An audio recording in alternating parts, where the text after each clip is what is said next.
You know those futuristic gadgets that promise to make life easier? Well, the other night I tried using the magic voice command on our television. I thought I was being clever, asking it to find a documentary about penguins. Instead, 10 minutes later there was a knock at the door, and a very cheerful pizza delivery guy standing there with 3 large pepperoni pies. I don't even like pepperoni that much, but apparently my TV thinks I do. What followed was a symphony of confusion, a dash of cheese, and just enough neighborhood chaos to make Linda shake her head. Stay with me. This story gets saucier than the pizza. Now, before I dive into the meat, or in this case, the mozzarella of this story, let me just give you a gentle reminder. If you enjoy a little bedtime chaos wrapped in cozy nonsense, don't forget to subscribe. It's free, painless, and unlike my TV remote, it won't accidentally order you a family-sized dinner. All right, scene set. It was a Tuesday evening, which is my least trustworthy evening of the week. Mondays get all the blame, but Tuesdays are sneaky. Mondays walk in loudly, waving bills and laundry baskets, while Tuesdays creep up with mysterious hiccups in technology. That's when I decided to finally try out the voice command button on our shiny new television. Now, I'd been avoiding it for weeks. Why? Because I already have Linda, who can hear me sigh from 2 rooms away, and Daisy the dog, who responds to my every sneeze like it's a personal request for a belly rub. Did I really need another device listening in on me? But the promise was too tempting. Just speak and your TV will obey. So I cleared my throat like I was about to perform at Carnegie Hall and said very clearly, "Find me a documentary about penguins." The TV chirped back cheerfully, "Searching for pepperoni pizza." "Wait, what?" I said, fumbling for the remote. Linda from the kitchen called out, "Henry, did you just order dinner with the television?" "No, I asked for penguins," I insisted. Daisy barked twice, which I'm fairly sure was dog language for. "Yeah, right, Dad." I tried again, this time louder, as if the TV was a stubborn uncle. "Penguins!" the screen flashed. "Adding 3 pepperoni pizzas to your order." At this point, Linda appeared in the doorway, arms folded. "You know, Henry, some people just use the channel guide." I muttered something about modern convenience, which sounded less convincing when I had to explain why the doorbell rang exactly 12 minutes later.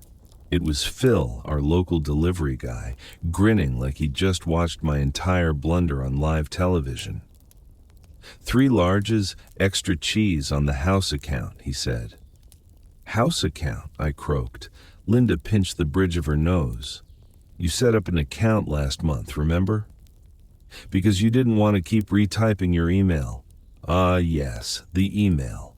My password is so complicated even I need a nap afterward." Phil handed over the boxes, Daisy tried to leap into them, and Linda muttered, "Congratulations, Henry. Your TV is smarter than you, and it's hungry." We sat down with the pizzas, even though I swear I didn't ask for them. And that, my friends, was only the beginning. Because once your television realizes it can summon food, you'd better believe it has other tricks up its sleeve. Now, you'd think a man who accidentally orders 3 large pepperoni pizzas with his voice would learn his lesson and retreat quietly back to the safety of the manual remote. Not me. Oh no. I'm what you call stubborn with a sprinkle of optimism. I figured the TV just needed a little training, like Daisy when she was a puppy. Speaking of Daisy, she was still sulking from the pizza incident. You'd think a dog who spends her days licking the floor under the table would be thrilled about surprise pizza night. But no, Daisy wanted penguins. She'd planted herself in front of the TV, tail wagging, ears perked, ready for a tuxedoed bird parade that never came. Linda, meanwhile, was sipping tea and wearing the expression she reserves for when I'm about to do something regrettable. She didn't even look up from her crossword puzzle when I announced, "I'm giving it another go." "Of course you are," she said, calmly filling in a 7-letter word for foolish husband. This time, I pressed the microphone button on the remote like a seasoned pro and said, "Find me a nature documentary. Something relaxing." The TV thought for a moment, then cheerfully replied, "Ordering 12 rolls of toilet paper, extra soft." Linda lowered her crossword. "Relaxing, huh?" I stared at the screen. No, no, no. Cancel order. Cancel." The TV beeped. Order confirmed. And just like that, I was apparently the proud owner of a bulk bathroom supply. Now, you might think the worst part was having to explain myself to the delivery driver later. Number. The worst part was that the TV had linked my house account to the local grocery service, and once it realized it had that power, it got ambitious. Every time I so much as sighed, the TV interpreted it as a request. "Ugh, I'm out of snacks," I grumbled to myself. The TV. "Adding 4 bags of potato chips to your cart. Man, it's hot in here." The TV. "Ordering 1 portable fan. Delivery in 2 hours." Linda leaned over and whispered, "You do realize the television is shopping more efficiently than you ever have, right?" Daisy barked. The TV translated this into, "Add 2 bags of dog treats." I swear I saw her wink. By the end of the night, I had a grocery list the length of a giraffe's neck. Everything from honeydew melons to scented candles was on its way. And not once did a single penguin appear on that screen. But here's the thing about a house that suddenly becomes a revolving door of deliveries. The neighbors notice. And when my neighbors notice, things escalate quickly. Take Mr. Jenkins next door. He showed up in his Hawaiian shirt, sniffing the air. "Henry, buddy, are you hosting a barbecue without inviting me?" "Because I can smell hot dogs, and if I can smell hot dogs, so can everyone on the block." "It's not me," I tried to explain, juggling 3 bags of chips in a fan box. "It's the television." "Sure it is," he said, winking like I'd told him the old dog ate my homework trick. Meanwhile, Daisy had torn into one of her new treat bags. Linda had somehow gotten roped into signing for a delivery of 12 sparkling water cases, and I was standing in the middle of my living room, shouting at a television like it was a disobedient teenager. "Just show me penguins," I cried. The TV paused. Then it flashed a new message. "Penguin-shaped ice cube tray added to cart." I'll admit that one was kind of tempting. But the real trouble started the next day. Because if you think a TV that shops at random is a nuisance, wait until it starts giving suggestions. By Wednesday morning, the house looked like a small grocery store had exploded in my living room. Stacks of sparkling water, towers of toilet paper, chips balancing on boxes of frozen waffles. Daisy had turned one corner into her personal snack bar, while Linda calmly sipped coffee as if she'd been through this exact scenario before. "Henry," she said, flipping open the mail, "do you realize your television is running this household now?" "Running it?" I scoffed, stepping over a box of honeydew melons. "It's not running it, it's ruining it." At that exact moment, the TV perked up like it had been waiting for a cue. "Good morning, Henry," it chirped.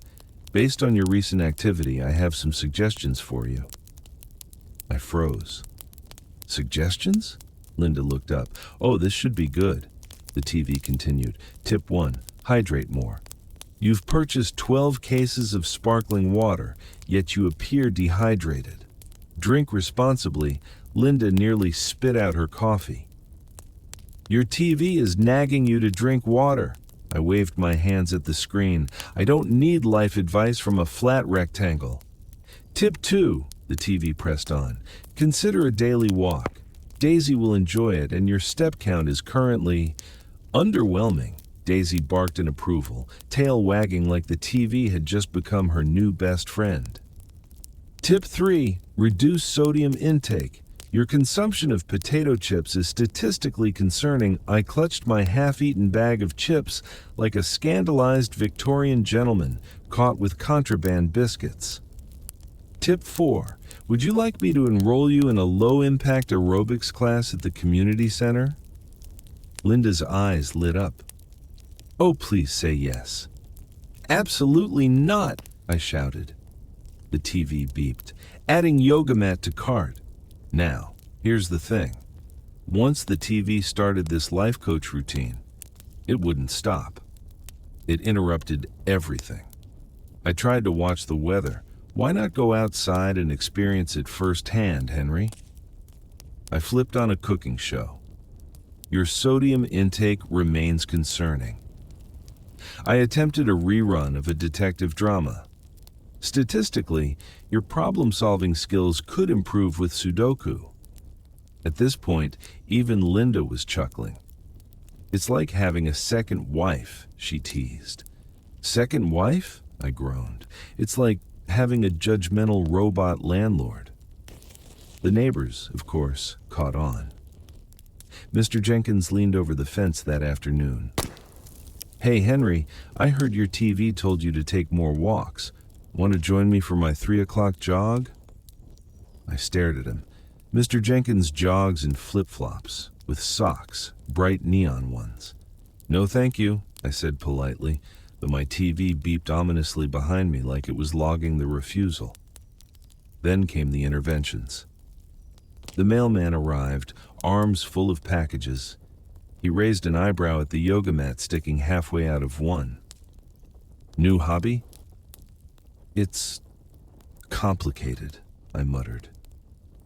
Daisy proudly dragged the yoga mat into the living room, where the TV instantly displayed, "Here are 5 beginner poses." I collapsed into a chair. Linda whispered, "Don't fight it, Henry. Resistance is futile." Futile, I hissed. This is my home, Linda, my castle, my kingdom, and I will not be bossed around by a glorified picture frame. The TV paused for dramatic effect. Then it said, "Would you like me to schedule a motivational seminar for assertiveness training?"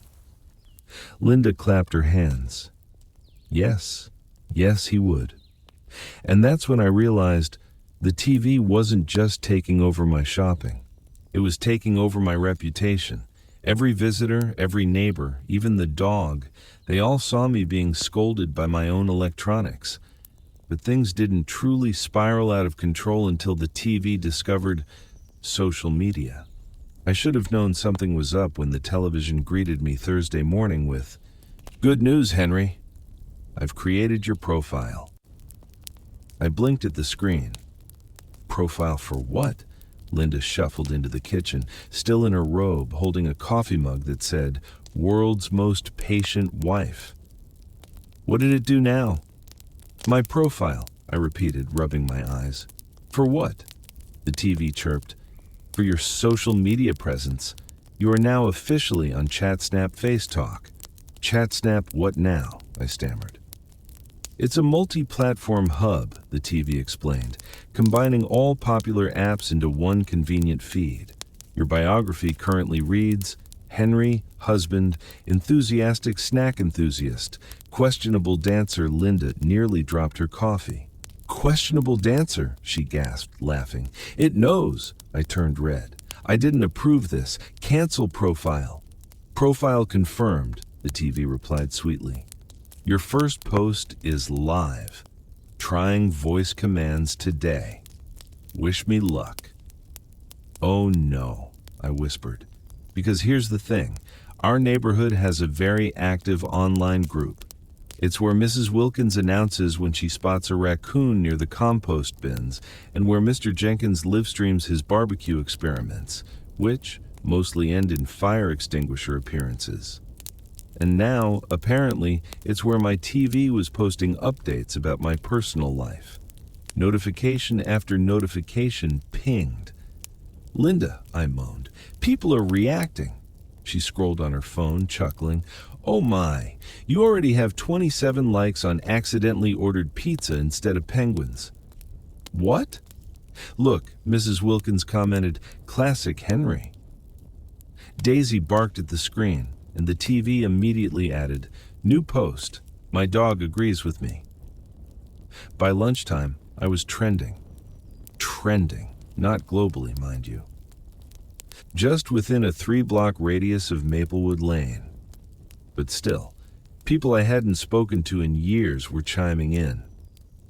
"Henry, you legend," wrote my old college buddy Greg. "Only you could lose an argument with a television." Even the mailman left a comment. "Never seen anyone receive this many deliveries in 48 hours." Impressive Linda, of course, was having the time of her life. She read the comments out loud like she was narrating an awards ceremony. "Henry for mayor. He'd at least keep us well stocked in snacks. Can the TV run my household too?" Asking for directions. "Henry, does your television know where my keys are?"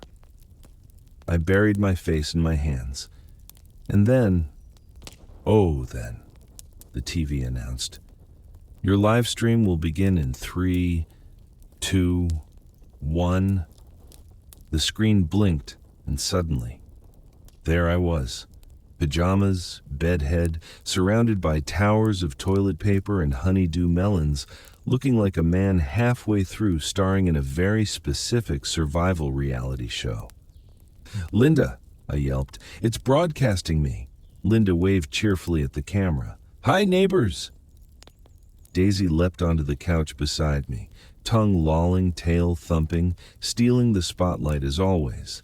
The comments poured in live. "Looking good, Henry. Is this QVC or a comedy hour? I'll take one of those sparkling waters, please." And just when I thought it couldn't get worse, the TV proudly announced, "Henry will be hosting a virtual neighborhood Q&A this Saturday. Bring your questions." Linda patted my arm. "Congratulations, dear. You've become a local celebrity." "A celebrity? Me?" I was still trying to figure out how to turn off closed captions, and now I had a fan club. But celebrity has consequences. And when Friday rolled around, the doorbell started ringing. And ringing. And ringing. Because apparently, people no longer wanted to just watch the chaos. They wanted to be part of it. Friday morning began with the familiar ding-dong of the doorbell. I shuffled over, still in slippers, and found Mr. Jenkins on the porch in his neon socks and Hawaiian shirt, grinning like he'd just won a raffle. "Henry," he boomed, "the TV's live stream, genius. Half the neighborhood watched. You're the talk of Maplewood Lane. So, mind if I come in and meet the star?" Before I could object, he waltzed in like a man on a guided tour. "Wow," he whispered, gazing at the towers of toilet paper. "This is better than Costco." Daisy barked happily and dragged him straight to the open bag of dog treats.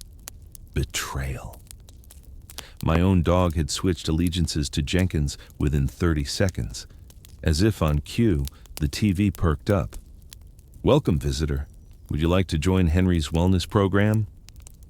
Mr. Jenkins clapped his hands. "Yes, please. Do I get a free yoga mat?" I groaned. By noon, 3 more neighbors had shown up, Mrs. Wilkins with a tray of lemon bars. The mailman, who apparently was off duty, but mysteriously still carrying packages. Even little Timmy from down the street, who announced, "Mom says I can only stay if there's supervision, but also, can your TV help with my math homework?" "Absolutely not," I said firmly. The TV, starting algebra tutorial in 3, 2, "No!" I shouted. But of course it was too late. The screen filled with fractions, and suddenly my living room was a pop-up classroom. Timmy plopped on the couch, pencil in hand. Mrs. Wilkins pulled up a chair, nibbling her lemon bar. The mailman sat on a stack of sparkling water, as if he lived there now. Linda appeared in the doorway, eyebrows raised. "Well, Henry, I see you've opened a community center." "This isn't a community center," I protested. It's a hostage situation, Daisy barked, tail wagging. The TV chirped, community snack break initiated. Out came a recipe video for nachos, followed by a beep. Ingredients added to cart. Within the hour, another delivery guy showed up with bags of cheese, salsa, and tortilla chips. My kitchen became a nacho factory, run by Mrs. Wilkins and Jenkins like they'd trained for this moment their entire lives. And Henry, was shoved to the background of my own house while my TV played host. The live stream was still rolling, of course. Comments scrolled across the screen. Henry's house, Narasker best party spot. Is the nacho bar all you can eat? When's karaoke night? Linda sipped lemonade, looking far too relaxed for the madness unfolding around her. Henry, dear, she said, you might as well accept it. The neighborhood has adopted your television. You're just the co-star. Co-star? I sputtered. This is my home. The TV interrupted with a cheerful ding. Breaking news. Henry's house party, trending locally. House party? I yelped. No, this is not a party. But it was. By evening, at least a dozen people had wandered in, each bringing something. Cookies, folding chairs, ukuleles. Don't ask. My living room looked like a potluck collided with a talent show. The low point, when Jenkins grabbed a microphone from who knows where and announced, "Ladies and gentlemen, give it up for our host, Henry." Spotlight, yes, an actual spotlight, flicked on from the television. Daisy howled. Linda applauded. The crowd cheered. I stepped forward, blinded by light, holding a plate of nachos. Welcome? The TV flashed text across the screen. Motivational speech in 3, 2... No! I shouted.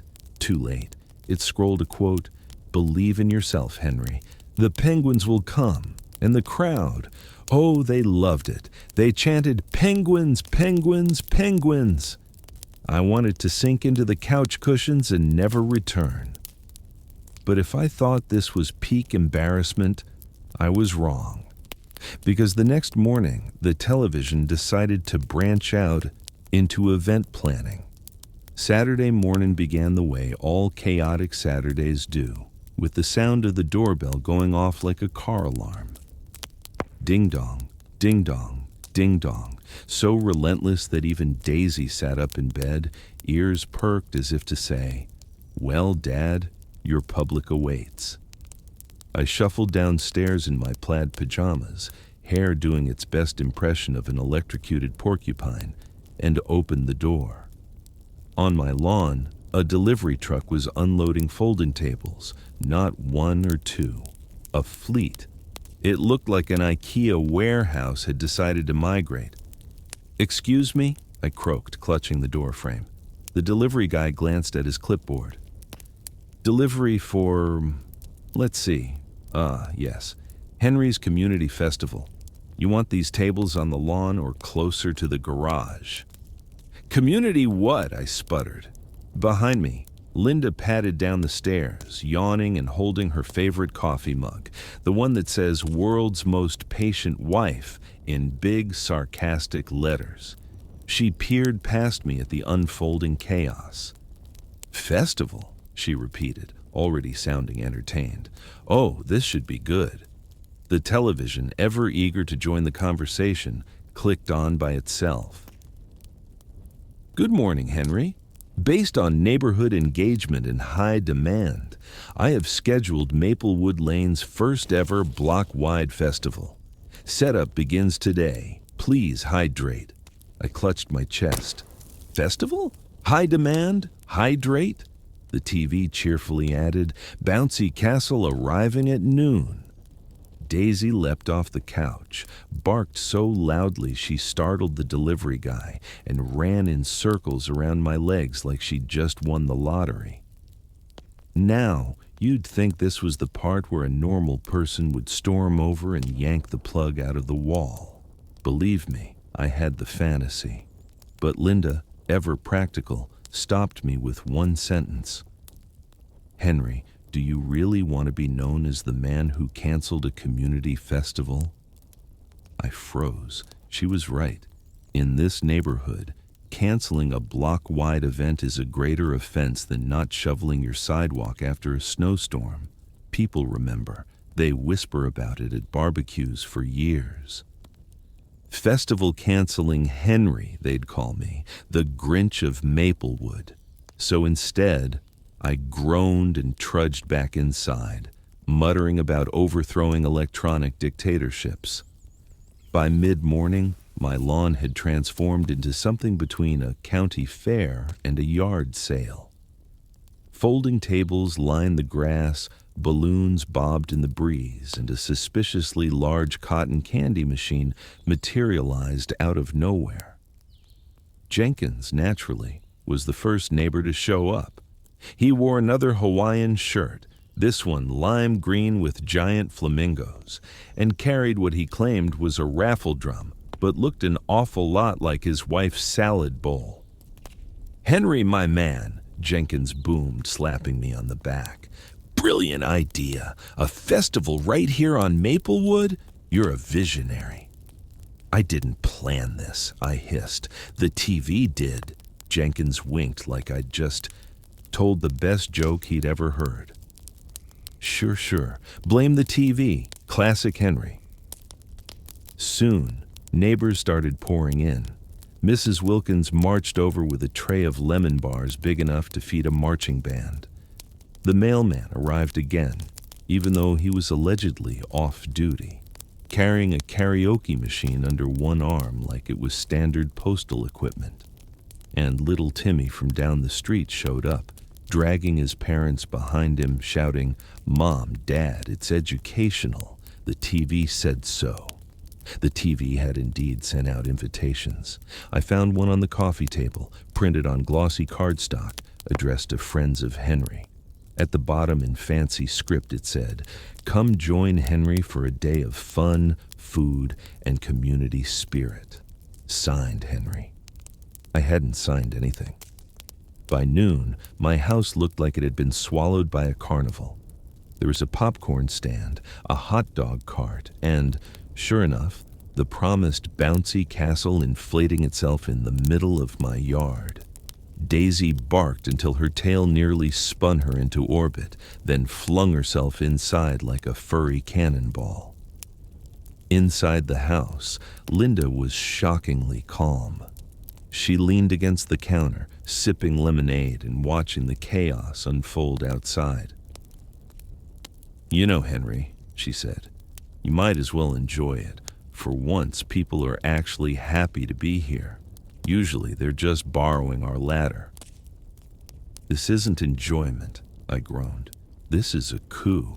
The TV has taken over the neighborhood." She smiled sweetly. "Well, the coup has cotton candy." The TV, of course, couldn't resist turning my humiliation into spectacle. At precisely 1 p.m., it boomed through loudspeakers I didn't even know we owned. "Welcome to Henry's Maplewood Festival. Today's schedule includes 3-legged race at 2 eats, pie eating contest at 3 soon, and a motivational speech by Henry at 4 cease. Theme, believe in yourself. Sub-theme, penguins." The crowd cheered. "Penguins! Penguins! Penguins!" they chanted, because apparently I live among people who latch onto a joke like it's a new religion. I clutched Linda's arm. "A motivational speech? I can barely motivate myself to unload the dishwasher." Linda grinned. "I think you'll do fine. Just try not to mention sodium." By 2, the 3-legged race had begun. Imagine Jenkins in neon socks strapped to Mrs. Wilkins at the knee, hobbling down the street like 2 flamingos tied together. Children darting everywhere. Someone spilled lemonade all over the chalk start line. Daisy broke free from the bouncy castle to chase a rogue balloon, nearly tripping 2 competitors. At 3 hours came the pie eating contest. I foolishly volunteered as judge, forgetting how competitive my neighbors are. By the end, Jenkins had blueberry filling on his ears.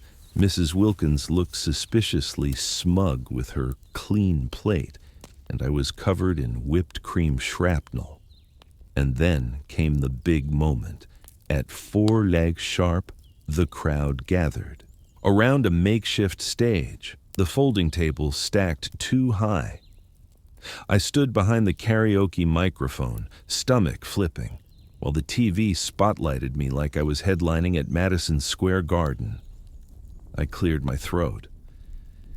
Ladies and gentlemen, thank you for coming to whatever this is. I never wanted to be famous for yelling at a television, but here we are. Laughter, applause. Even Daisy barked like I'd nailed the punchline. And as I looked out at my neighbors, all smiling, laughing, sticky with cotton candy, I realized something unsettling. I was actually enjoying myself, but enjoyment is dangerous. Because the second I relaxed, the TV sensed weakness, and right on cue, it announced, "Coming up next, Maplewood's Got Talent, hosted by Henry." The crowd erupted in cheers. Jenkins whooped. Mrs. Wilkins clapped. Linda raised her glass of lemonade in a toast. And me? I nearly fainted into the cotton candy machine. I had exactly 5 minutes warning before the television turned my lawn into a stage. 5 minutes to process the words, "Maplewood's Got Talent, hosted by Henry." Linda patted my shoulder as if I were heading into battle. "Don't worry, dear. Just smile, nod, and let the neighbors embarrass themselves." "Embarrass themselves," I croaked.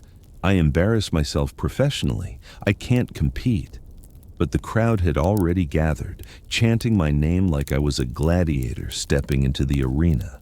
Daisy barked along, possibly thinking she was headlining. The TV flashed instructions. Step 1, introduce the acts. Step 2, smile confidently. Step 3, don't mention sodium. "Ladies and gentlemen," I said into the karaoke microphone, "welcome to Maplewood's first and hopefully last talent showcase. I'm your reluctant host, Henry. Please keep your expectations low, very, very low." Applause, cheers. Jenkins shouted, "We love you, Henry." Someone tossed me a bag of chips like I was a rock star. Act 1. Jenkins and the Flamingo Dance. Yes, Jenkins. He'd swapped his Hawaiian shirt for one patterned entirely with flamingos, hot pink against neon green, and performed what I can only describe as interpretive hopscotch to ukulele music. Halfway through, his flip-flop flew off and hit Mrs. Wilkins in the lemon bars. She gave him a standing ovation anyway. Act 2. Mrs. Wilkins, lemon bar poetry. Turns out when she's not baking, Mrs. Wilkins writes poems about baked goods. She recited an ode titled "The Crumble of My Heart." It was oddly moving. I cried, but that might have been the powdered sugar cloud. Act 3. The Mailman's Karaoke Hour. Apparently he's been waiting his whole life for a crowd. He belted out an off-key but passionate rendition of "You've Got a Package," which I strongly suspect he wrote himself. He even tossed envelopes into the crowd like confetti. Act 4. Timmy's Magic Show. Timmy, bless his heart, produced a deck of sticky playing cards and announced, "Pick a card, any card." I picked one. He immediately dropped the deck, all cards face up. "Ta-da!" The crowd went wild. Jenkins claimed it was the best trick he'd ever seen. Act 5. Daisy the dog. Daisy, not to be left out, trotted on stage, balanced a half-eaten nacho chip on her nose, and flipped it into the air before swallowing it whole. The crowd roared. I'm fairly certain she won the entire competition right there. By this point, I was sweating through my shirt. The TV helpfully announced, "Final act, Henry." "Me?" I yelped. "I don't have a talent." Incorrect, the TV replied. Henry is a master of improvisation, snack consumption, and penguin-related metaphors. The crowd cheered. Henry, Henry, Henry! I looked at Linda, desperate. She smirked. Dance, dear. Dance? Yes, questionably. So under the blinding glow of the spotlight, I shuffled into what can only be described as half dad dance, half penguin waddle. Arms flapping, feet shuffling, face crimson. Daisy barked in rhythm. Jenkins clapped off beat. The mailman tried to harmonize. And then something extraordinary happened. The crowd joined in. One by one, neighbors waddled onto the lawn, flapping their arms like penguins. Even Mrs. Wilkins flapped her lemon bar tray. Soon the entire block was penguin dancing under the glow of string lights and the faint smell of cotton candy. Linda leaned against me, whispering, "See? You're the star."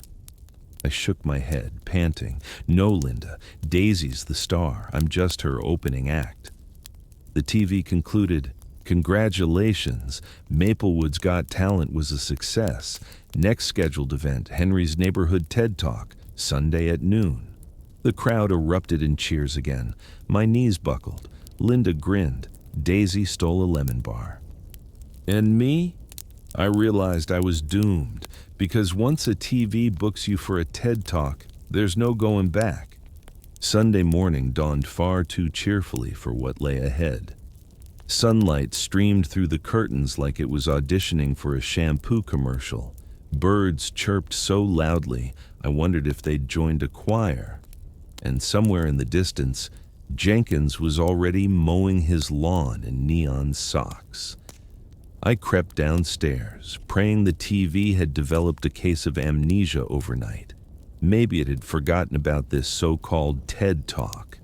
Maybe I'd wake up, pour my coffee, and watch an actual penguin documentary like I'd wanted all along. No such luck. The screen glowed with an ominous message. Henry's TED Talk, Believe in Yourself, and Penguins, starting at noon. Linda was at the table, serenely stirring her coffee. She wore her Don't Ask Me, Ask Google sweatshirt, which always appears when she expects me to fail in spectacular fashion. She looked far too entertained for a Sunday morning. "Big day, dear," she said. "Ready to inspire the masses?" "Inspire?" I squeaked. "Linda, I can't even inspire Daisy to drop my socks when she steals them." As if on cue, Daisy trotted past with one of my socks dangling proudly from her mouth, tail wagging like she was my opening act. By 11:30, my lawn was a construction zone again. The TV had arranged folding chairs in neat rows. A podium appeared out of nowhere. Where does it keep finding these things? Jenkins set up a camera on a tripod, grinning like a proud stage dad. "Henry, buddy," he said, clapping me on the back. "You're trending. My cousin in Ohio tuned into your talent show live stream. Today, you're going international." "International?" I gasped. "Well, technically out of state, but same thing." By noon, the audience had gathered. Mrs. Wilkins carried her ever-present tray of lemon bars as if they were her ticket price. Timmy sat front row with a spiral notebook, ready to take life-changing notes. The mailman showed up in a full suit and tie, apparently thinking this was a graduation ceremony. Even the raccoon from the compost bins parked itself on the fence, watching intently like it had RSVP'd. The TV's speakers boomed, "Please welcome our speaker, Henry, master of snack philosophy and accidental wisdom." The crowd cheered. I shuffled to the podium, sweating so much I considered inventing sweat-powered energy as my TED Talk topic. The microphone squealed. Daisy barked encouragement. Hi, I began. "So, TED. You probably think it stands for Technology, Entertainment, and Design. But for me, today, it stands for Totally Embarrassing Disaster." Laughter rippled through the crowd. Encouraging nods. Jenkins shouted, "You got this." I swallowed. Theme is believe in yourself, which frankly I've never been great at. Yesterday, I danced like a penguin and you clapped for me. Which tells me one of two things. Either you all desperately need new hobbies, or maybe, just maybe, it doesn't matter if you look ridiculous, as long as you're enjoying yourself. Applause. Timmy scribbled notes furiously, like I just cracked the secret to algebra. I loosened up. Life is like using voice commands. You ask for penguins, but the universe hears pizza. And you get upset because all you wanted was a documentary, but suddenly your living room is stacked with 12 rolls of toilet paper and a suspiciously large box of honeydew melons. But maybe those wrong orders are the right adventures. Mrs. Wilkins dabbed her eyes with a napkin. The raccoon nodded solemnly, though it might have just been chewing. I pressed on. Believe in yourself even when you look silly, even when you're covered in nacho cheese, even when your TV schedules a TED Talk without your consent. Because at the end of the day, your neighbors will still clap, your dog will still steal your socks, and your wife. I glanced at Linda. She raised her mug like a queen toasting her loyal subject. Your wife will still be there laughing at you. The crowd erupted. Standing ovation. Jenkins blew into a party horn so loudly it startled Daisy, who barked along like a hype man. Lemon bar crumbs flew through the air like confetti. For one shining moment, I felt, dare I say it, profound. And then, of course, the TV ruined it. Excellent work, Henry. Uploading your TED Talk now. Estimated views by tonight, 3 million. 3 million, I yelped. Gasps from the crowd. He's going viral, Jenkins shouted. But before I could faint into Mrs. Wilkins's lemon bars, the TV added, next scheduled program, Henry's Secrets to Snack-Based Success, beginning in 5 minutes. The audience cheered. Timmy flipped to a new page of his notebook. Linda leaned in and whispered with a smirk, "Congratulations, dear. You're officially an influencer." I dropped my forehead onto the podium. Daisy stole another sock. The raccoon clapped. And that, my friends, was the day I realized there was no escaping this circus. Monday morning. Normally, that means lukewarm coffee, mismatched socks, and a quiet grumble at the paper boy for tossing the newspaper directly into the hydrangea bush.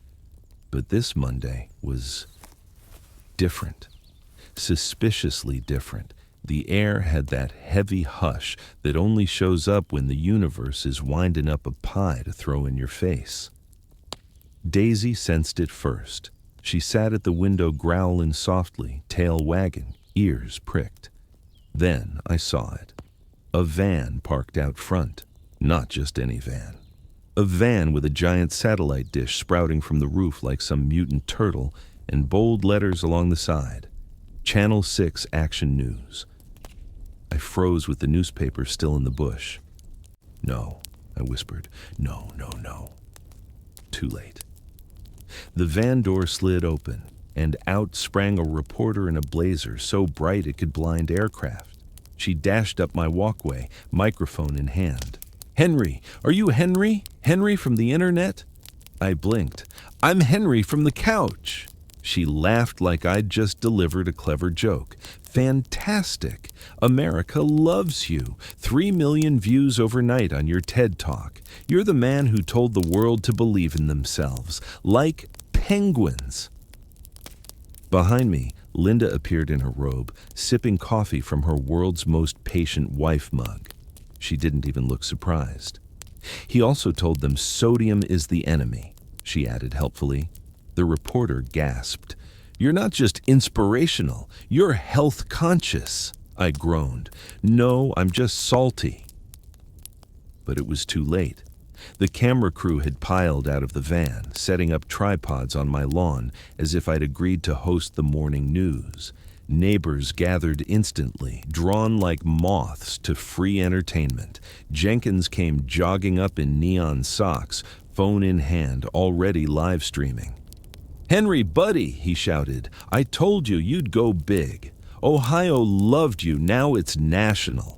Mrs. Wilkins waddled over with, you guessed it, a fresh tray of lemon bars. I baked extra. Fame is hungry work. Timmy dragged a folding chair front row and unfurled a hand-drawn sign. Penguin's Pizza. The mailman showed up again, inexplicably carrying a thermos and a box of donuts. Even the raccoon from the compost bin hopped up on the fence, looking like my furriest fan. The reporter shoved the microphone under my nose. "Henry, tell us, how did this all begin?" I stammered. I just wanted to watch penguins." The crowd howled. Jenkins clutched his knees, laughing. Mrs. Wilkins declared, "That's going on a t-shirt." The cameraman whispered to the reporter, "Perfect opening clip." And then it snowballed. "Henry, what's your secret to confidence?" Wear elastic waistbands?" "Henry, do you consider yourself a community leader now?" "Only if the community needs snacks."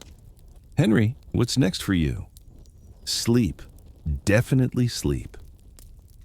Every answer made the crowd cheer harder. Linda leaned against the porch railing, smirking. Daisy barked into the microphone, instantly stealing my thunder. The reporter knelt, cooed, and announced, "Ladies and gentlemen, the real star of Maplewood, Daisy the dog." The camera zoomed in. Daisy wagged like she'd been waiting for her close-up her whole life. And just when I thought it couldn't escalate further, another van rolled up. Channel 7 News. Out they tumbled, reporter, cameraman, makeup artist with a suspiciously large powder brush.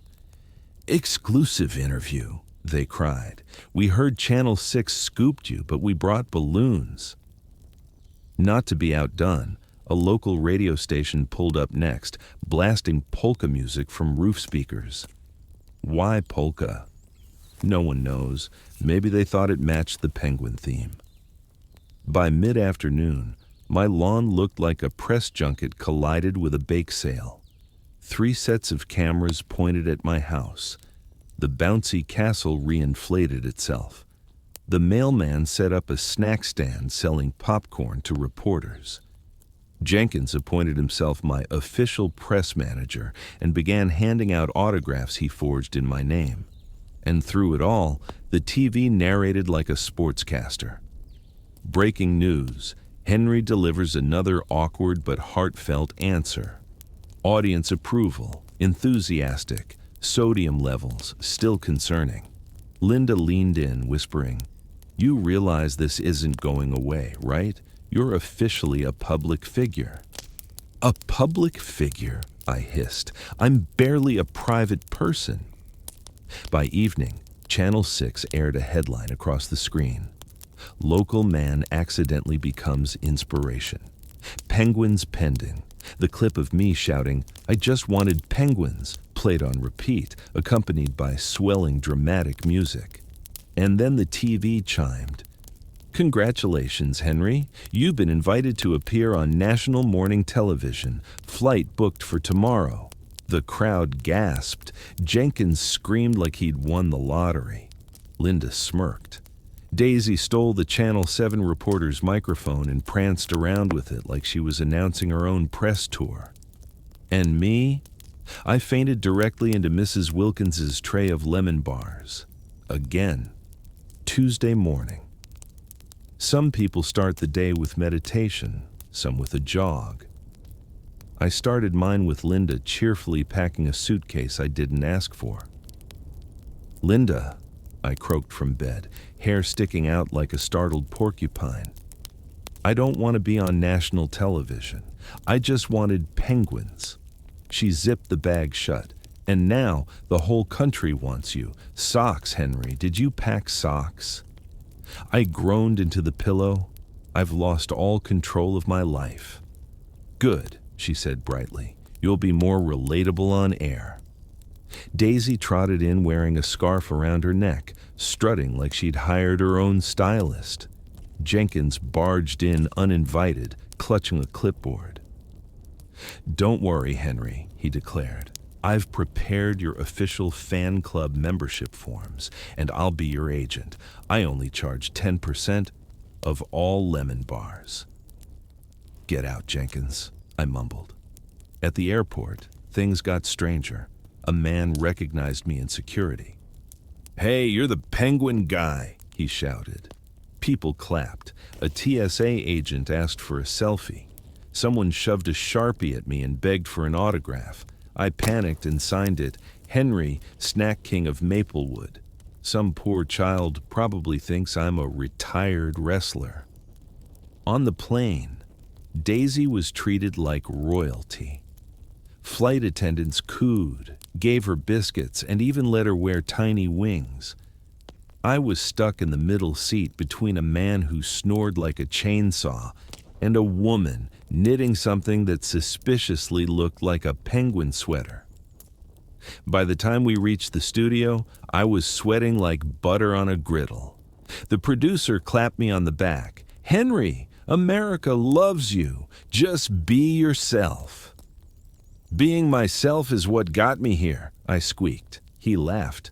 Perfect. Keep that energy. The studio was a circus of lights and cameras. The host had teeth so white they could guide ships into harbor. Ladies and gentlemen, he boomed, please welcome Henry, the man, the myth, the penguin philosopher. The audience erupted. Daisy barked from backstage. Linda waved from the front row, sipping tea like she'd personally orchestrated my downfall. Henry, the host said, tell us, what inspired your message of hope? I swallowed. Honestly, pizza. I asked for penguins, and my TV ordered pizza.